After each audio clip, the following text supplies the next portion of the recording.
If your tomato plants look healthy right now, do not relax yet. June is the month when a tomato harvest is either built or quietly ruined. The plants are growing fast, the weather is heating up, flowers are opening, and tiny fruits are beginning to form. Everything may look fine on the surface, but one wrong move now can lead to curled leaves, blossom drop, cracked fruit, disease, weak growth, and a harvest that never reaches its full potential. The worst part is that most of these mistakes look helpful when you make them. A little extra water, a heavy dose of fertilizer, a quick trim, a crowded planting because you want more tomatoes in the same space. In this video, I am breaking down 7 June tomato mistakes that can destroy your harvest before summer is even halfway over. Some of these cause damage immediately. Others take weeks to show up, which is why gardeners often blame the wrong thing. Stay with me, because mistake number 5 is the one that makes plants look lush and successful while secretly reducing the number of tomatoes you will pick. Welcome back. This is where we keep gardening simple, practical, and useful. Like the video and subscribe to our channel for more educational content for your garden. Let us get into it. Number 1. Watering on a schedule instead of checking the soil. This is one of the biggest mistakes tomato growers make in June. The weather is warming up, so gardeners start watering every morning or every other day, or whenever the top of the soil looks dry. It feels responsible, but tomatoes do not need water based on the clock. They need water based on what is happening around their roots. The top inch of soil can look dusty, while the soil underneath is still holding plenty of moisture. If you add water every time the surface looks dry, the root zone may stay constantly wet. That can weaken the roots, reduce oxygen in the soil, and create the perfect conditions for root problems and fungal disease. The opposite is just as damaging. Some gardeners wait until the leaves are hanging before they water, then they flood the bed to make up for it. The plant goes from dry stress to soaked soil over and over again. That uneven cycle is one of the fastest ways to end up with cracked tomatoes, blossom end rot, drop flowers, and fruit that never develops properly. Tomatoes do best with steady moisture, not constant moisture. Before you water, push your finger 2 or 3 inches into the soil. If the soil feels cool and slightly damp, wait. If it feels dry at that depth, water deeply. And when you do water, aim for the base of the plant. Do not spray the entire plant from above unless you have no other option. Watering at soil level sends the moisture where it is actually needed. A deep watering encourages roots to move downward. A light splash keeps roots near the surface, where the soil dries faster and the plant becomes more dependent on you. June is not the month to water more often just because it is hot. It is the month to water more intelligently. Number 2. Feeding tomatoes with too much nitrogen. This mistake is easy to make because the early results look amazing. You add a strong fertilizer, and suddenly your tomato plants explode with growth. The leaves turn deep green, the stems get thick, the plants look powerful. You feel like you have done everything right, but then the flowers appear slowly or fall off. Fruit production stays weak, weeks pass, and you have a giant green plant with almost nothing to harvest. That is what too much nitrogen can do. Nitrogen pushes leafy growth.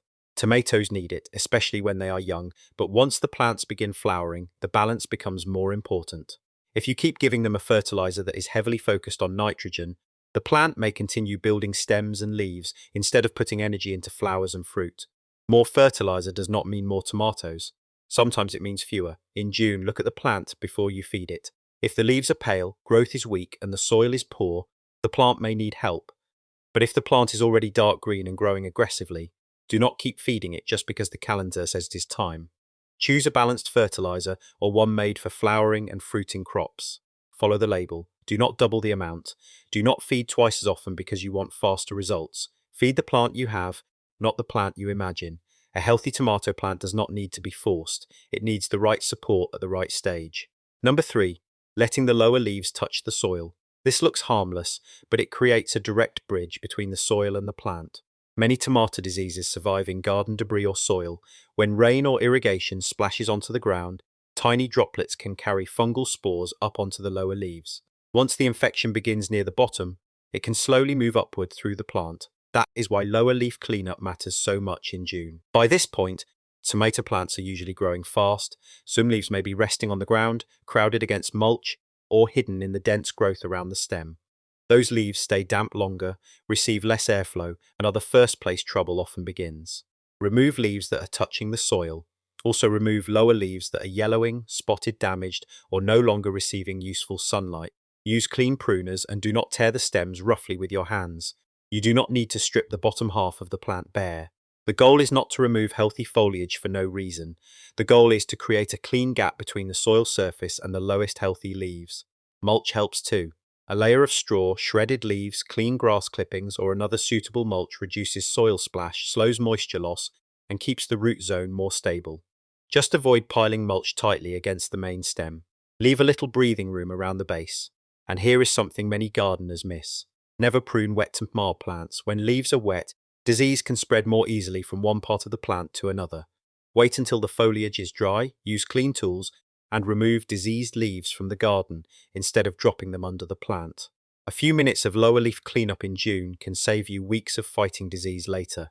Number 4, crowding the plants and ignoring airflow. Tomatoes love sun, but they also need space. When plants are too close together, their leaves overlap, air stops moving freely, and moisture stays trapped inside the canopy.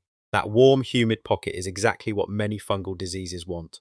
Crowding also makes inspection, watering, pruning, and harvesting much harder, and if one plant gets sick, the problem can spread quickly because the leaves are touching. The temptation to crowd tomatoes usually starts at planting time. The seedlings look tiny, so the spacing recommendations seem wasteful. You imagine all the empty soil and decide to squeeze one more plant into the bed. Then June arrives. Those small seedlings become large, fast-growing plants, and suddenly there is no empty space left. If your tomatoes are crowded now, do not panic. You may still be able to improve the situation. Start by training each plant onto its support. Tie loose stems to a cage stake, trellis, or string system. Use soft ties that will not cut into the stem as it thickens. Remove broken, diseased, or badly positioned growth. On indeterminate tomatoes, you may also remove selected suckers if the plant has become extremely dense. But do not remove every sucker automatically, especially in hot climates where extra foliage can protect fruit from sun scald. The goal is controlled growth, not a naked plant. Make sure nearby weeds are not adding to the congestion. Keep pathways open. If containers are packed together, spread them apart so air can move between them. Your tomato patch should not feel like a jungle you cannot enter. It should feel like a garden you can inspect from every side. Real quick, if one of these mistakes has already shown up in your garden, do not feel bad. Hit the like button if this is helping, and tell me in the comments which mistake you have dealt with before. Now, let us get to the one that fools the most people. Number 5, pruning too much during hot June weather. Pruning tomatoes can be useful. Over-pruning can ruin them. This is the mistake that often makes plants look neat, clean, and professionally managed while quietly reducing the harvest. Tomato leaves are not clutter. They are the plant's energy system. They capture sunlight, produce sugars, protect developing fruit, and help the plant handle stress. When too many healthy leaves are removed, the plant loses part of its ability to feed itself. The fruit also becomes exposed. In strong June sun, uncovered tomatoes can develop sun scald. You may see pale, yellow, or whitish patches on the side facing the sun. Those damaged areas can become soft and vulnerable to rot. Overpruned plants also struggle more during heat waves because they have less leaf cover to cool the canopy and shade the soil. So where does the confusion come from? Gardeners hear that suckers must be removed, but not every sucker is a threat, and not every tomato should be pruned the same way. Determinate tomatoes usually grow to a set size and produce much of their fruit in a concentrated period. Heavy pruning can remove branches that would have produced part of that crop. Indeterminate tomatoes continue growing and producing through the season. They can benefit from selective pruning, especially when space is limited. They still need plenty of healthy foliage. In June, remove what has a clear reason to go. Take off diseased leaves. Remove leaves touching the soil, cut away broken stems, thin a few crowded areas if airflow is poor. Remove selected suckers if your training system requires it. But do not stand beside the plant removing leaf after leaf simply because the plant looks too full, and never remove a huge amount of foliage at once. That sudden shock can slow growth and expose fruit that developed under shade. If a plant truly needs thinning, do it gradually over several days. A tomato plant is not a hedge. You are guiding it, not sculpting it for appearance. Number 6, ignoring flower drop and blaming the bees. A tomato plant can produce dozens of flowers and still give you very little fruit. When those yellow blossoms dry up and fall without forming tiny tomatoes, gardeners often assume there are no pollinators. Sometimes pollination is part of the problem, but in June, temperature and plant stress are often the real cause. Tomato flowers are sensitive. When daytime temperatures become too high, nighttime temperatures stay too warm, or the plant is under water stress, the pollen may become less effective. The flower opens but fruit never sets. A few days later, the blossom drops. Excess humidity can also cause pollen to clump, while extremely dry air can make it less sticky. Strong nitrogen growth can add to the problem by pushing leaves instead of fruit. You cannot control the weather, but you can reduce the stress around the plant, keep soil moisture steady, maintain mulch, avoid heavy feeding during a heat wave. Do not perform aggressive pruning when the plant is already struggling. You can also gently shake the flower clusters around the middle of the day when the pollen is dry. A light tap on the support or a gentle vibration can help move pollen within the flower. You do not need to shake the plant violently. Tomatoes often pause fruit set during extreme weather and begin setting again when conditions improve. Worst reaction is to panic and respond with extra fertilizer, extra water, and heavy pruning all at once. Watch the pattern. If only a few flowers are dropping during a hot spell, the plant may be responding normally. If every flower is dropping for weeks, check the temperature, watering consistency, fertilizer use, and overall plant health. The flower is not always the problem. Sometimes it is the message. Number 7. Waiting too long to inspect for pests and disease. This final mistake is simple, but it destroys more tomato harvests than people realize. Gardeners often check their tomatoes from a distance. They see green leaves and upright stems, so they assume everything is fine. But tomato problems usually begin small. A cluster of eggs under one leaf, a yellow spot near the base, a caterpillar feeding deep inside the plant. By the time the damage is obvious from across the garden, the problem may already be established. In June, inspect your tomato plants at least a few times each week. Look under the leaves, not just on top. Check the growing tips. Examine the stems near the soil. Look at flowers and young fruit. Pay attention to anything that changed since your last visit. Hornworms are a perfect example. They can be difficult to see because their color blends into the plant, but they can remove a shocking amount of foliage in a short time. One morning the plant looks full. A few days later, entire branches are stripped. Look for missing leaves, dark droppings, and chewed stems. Those signs may reveal the caterpillar before you actually see it. Aphids often gather on tender new growth and under leaves.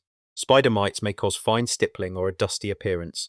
Whiteflies rise in a cloud when the plant is disturbed. Flea beetles leave tiny holes. Leaf miners create winding trails. Disease has its own early warnings. Lower leaves may develop small spots, yellow areas, or dark lesions. Leaves may curl for several reasons, so do not immediately assume disease but investigate. Check whether the plant is too wet, too dry, heat-stressed, overfed, or showing signs of insects. When you find a problem, identify it before you spray anything. Not every insect is harmful. Not every leaf spot needs a chemical treatment, and spraying the wrong product can kill beneficial insects without solving the real issue. Remove badly affected leaves when appropriate. Handpick larger pests, improve airflow, correct watering problems. Use the least disruptive treatment that fits the problem. The earlier you notice trouble, the simpler the solution usually is. 10 minutes of inspection can protect months of work, so let's quickly recap the 7 June tomato mistakes. Do not water by habit. Check the soil and keep moisture steady. Do not force green growth with too much nitrogen. Do not let lower leaves rest against the soil. Do not allow the plants to become a crowded wall with no airflow. Do not overprune healthy foliage, especially during hot weather. Do not ignore flower drop or react to it with panic, and do not wait until pests and disease are obvious from across the yard. June is a turning point for tomatoes. This is when the plants stop being small transplants and begin carrying the harvest you have been waiting for. The choices you make now affect the fruit you will pick in July, August, and beyond. The best tomato growers are not the people who never face problems. They are the people who notice small problems early, stay consistent, and avoid turning one mistake into 3 more. Keep the roots evenly moist, keep the leaves healthy, give the plant room to breathe, feed it with purpose, inspect it often. Do those things, and your tomatoes have a much better chance of carrying a heavy, healthy harvest through the rest of summer. If this video helped you catch a mistake before it became a disaster, subscribe for more practical gardening advice every week. Share this with someone growing tomatoes this season, and leave a comment telling me what your plants look like right now. Are they flowering, setting fruit, or already giving you your first tomatoes? Thanks for watching, and I will see you in the next one.